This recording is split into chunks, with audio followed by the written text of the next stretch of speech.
the weight of always being there. Sarah's phone buzzed against the nightstand at 2:47 a.m., then again at 2:52. By 3:15, she had given up on sleep entirely, the blue glow of her screen illuminating dark circles under her eyes as she scrolled through an endless stream of notifications. Work email, Instagram like, news alert, Slack message, WhatsApp group chat. Each ping felt like a tiny fisherman's hook, pulling her deeper into a digital ocean where she could never quite reach the surface.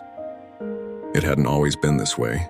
Sarah remembered a time, was it really only 5 years ago, when her phone was just a phone, when dinner conversations weren't interrupted by the phantom vibration of notifications, when walking to the corner store didn't require documenting every moment for an audience of acquaintances who weren't really friends.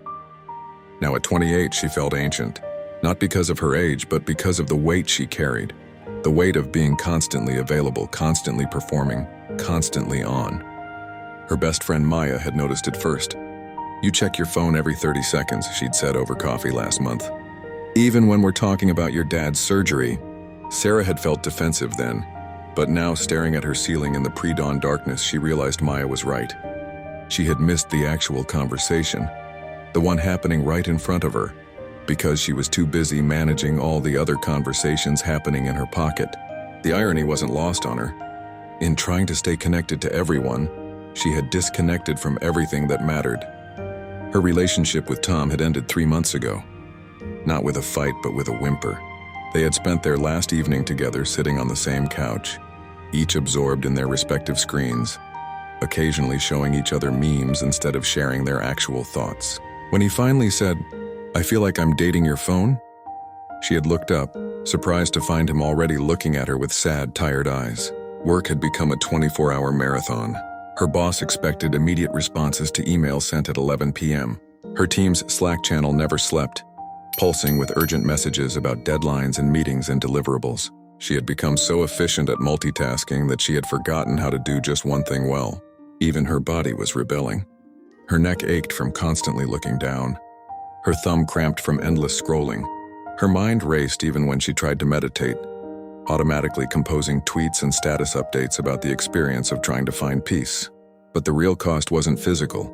It was the slow erosion of her ability to be present, to sit with discomfort, to let her mind wander without immediately reaching for stimulation, to have an original thought that wasn't influenced by the last thing she had seen online. She remembered her grandmother's stories about writing letters, about waiting weeks for responses, about the anticipation and weight of each carefully chosen word, about being unreachable for entire afternoons, and how that wasn't a problem to be solved but a gift to be savored. At 4 a.m., Sarah made a decision. She turned off her phone. The silence was startling. No hum of notifications, no glow of screens, no phantom buzzing. Just her thoughts, and the gentle rhythm of her own breathing. For the first time in months, she heard the birds beginning their morning song outside her window. For the first time in months, she had an uninterrupted thought. For the first time in months, she remembered what it felt like to be alone with herself, without immediately reaching for a digital lifeline. It would be a long journey back to balance. She would disappoint people who expected instant responses. She would miss some news, some updates, some fleeting moments of digital connection. But she would regain something far more valuable: the ability to be fully present in her own life. The cost of constant connectivity, she realized, wasn't measured in data plans or battery life. It was measured in all the moments she had missed while staring at a screen, waiting for the next ping that would pull her away from the beautiful, imperfect, irreplaceable reality right in front of her. As the sun began to rise, Sarah kept her phone off and made herself a cup of coffee, savoring the ritual without documenting it, feeling the weight of true connection with herself, with the morning, with the simple act of being alive and present in the world. Life Skills TTP, back to the basics. Enjoy your day.